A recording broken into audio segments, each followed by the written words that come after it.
Assalamualaikum warahmatullahi wabarakatuh. Salam sejahtera untuk kita semua. Saya Putri Dwi Nurindiani dengan NIM 202101011318. Di sini saya akan menjelaskan tentang pandemi COVID-19. Pandemi COVID-19 tidak hanya berdampak pada kesehatan. Tidak hanya berdampak pada kesehatan masyarakat, tetapi juga mempengaruhi kondisi perekonomian, pendidikan, dan kehidupan sosial masyarakat Indonesia. Berdasarkan data Badan Nasional Penanggulangan Bencana, yaitu disebut dengan biasanya BNPB, jumlah pasien positif terinfeksi COVID-19 di Indonesia mencapai 6.575 orang per 19 April 2020. Pandemi ini menyebabkan beberapa pemerintah daerah menerapkan kebijakan pembatasan sosial berskala besar, yaitu PSBB, yang berimplikasi terhadap pembatasan aktivitas masyarakat, termasuk aktivitas ekonomi, aktivitas pendidikan, dan aktivitas sosial lainnya. Menurunnya berbagai aktivitas ini berdampak pada kondisi sosial ekonomi, khususnya masyarakat rentan dan miskin. Oleh sebab itu, pemerintah baik di tingkat pusat maupun di tingkat daerah mengeluarkan berbagai kebijakan untuk menanggulangi penyebaran COVID-19 serta kebijakan-kebijakan yang bersifat penanggulangan dampak sosial dan ekonomi akibat pandemi ini. Kendati demikian, pelaksanaan berbagai kebijakan ini perlu dipantau dan dievaluasi untuk mengetahui efektivitasnya. The Semeru Research Institute sebagai lembaga penelitian yang fokus mengkaji isu-isu sosial ekonomi, berinisiatif melakukan beberapa kegiatan penelitian di bidang sosial, di bidang budaya, di bidang pendidikan, di bidang ekonomi, kesehatan, dan kebijakan terkait dengan pandemi COVID-19, baik di tingkat nasional maupun di tingkat daerah. Tujuan dari COVID ini yaitu memantau dampak krisis akibat pandemi COVID-19 terhadap kondisi sosial ekonomi masyarakat, khususnya terkait kemiskinan dan pembangunan manusia. Mengkaji efektivitas berbagai kebijakan atau program pemerintah di bidang perlindungan sosial, pendidikan, kesehatan, dan ketenagakerjaan.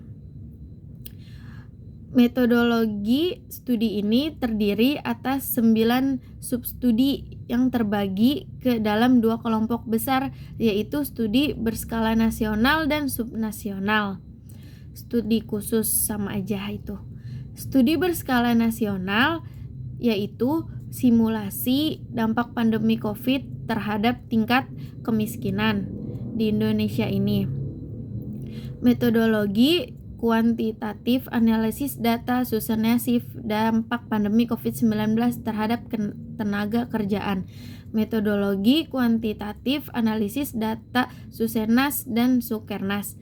Studi literatur media tracking dan diskusi grup terfokus FGD dengan Asosiasi Pengusaha Pemantauan Implementasi Kebijakan Pembelaan Jarak Jauh PJJ di tingkat sekolah dasar. Metodologinya kuantitatif survei daring, kualitatif wawancara mendalam dengan guru-guru sekolah, dasar pemantauan pelaksanaan program Kartu Pekerja. Metodologi kualitatif wawancara dalam dengan kementerian dan lembaga, dan penerima manfaat Kartu Prakerja pemantauan penyaluran bantuan langsung tunai dana desa. Metodologi kualitatif wawancara mendalam dengan pemerintah desa. Studi berkala subnasional, pemantauan respon kebijakan pemerintah pusat dan daerah.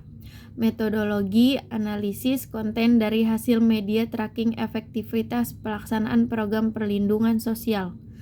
Program Keluarga Harapan PKH disingkat dengan PKH, dan Bantuan Pangan Nasional BPNT dalam kerangka mitigasi dampak pandemi COVID-19.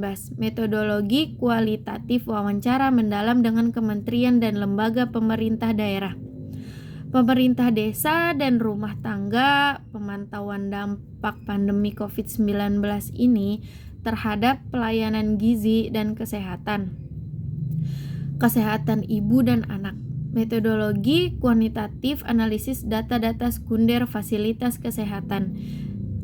Kualitatif wawancara mendalam dengan kementerian dan lembaga pemerintah, lembaga daerah, pejabat, rumah sakit, puskesmas, dan kader desa, ketahanan sosial dan budaya masyarakat. Prasejahtera selama COVID-19. Metodologinya kualitatif wawancara mendalam dengan komunitas lokal dan migran.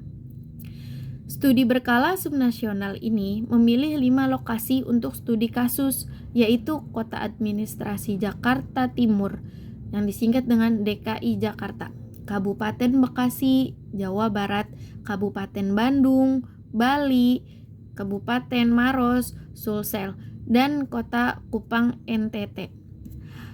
Pentingnya yang harus kita hindari dari COVID ini yaitu memakai masker, mencuci tangan, harus menjaga kesehatan. Terima kasih. Sekian dari saya. Wassalamualaikum warahmatullahi wabarakatuh.